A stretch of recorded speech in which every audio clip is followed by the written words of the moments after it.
बस बहुत हो गया।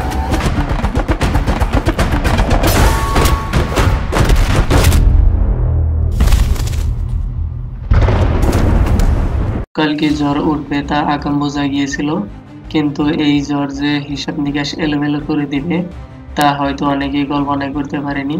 প্রবাসী দীপিকা অভিনীত এই ছবি বক্স অফিসে একের পর এক নতুন রেকর্ড গড়েছে, আবার ভেঙেছে রেকর্ড। কালকি 2898 এডি ছবিটি মুক্তি মাত্র 7 দিনে 700 কোটি পার করে ফেলেছে। চলচ্চিত্র সংশ্লিষ্টদের অনুমান, নাগা সেন পরিচালিত এই ছবিটি আগামী দিনেও আরো অনেক চমক দেখাবে। এখন থেকে সিনেমা প্রেমীরা এর দ্বিতীয় পর্বের জন্য অপেক্ষা করতে শুরু করে দিয়েছেন।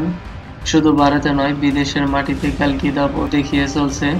দুনিয়া জুড়ে এই সায়েন্স ফিকশনধর্মী ছবিটি 700 কোটি পার করে ফেলেছে। কালকি এই বছরের সবচেয়ে আয়কারী ছবি হিসেবে শীর্ষে উঠে এসেছে।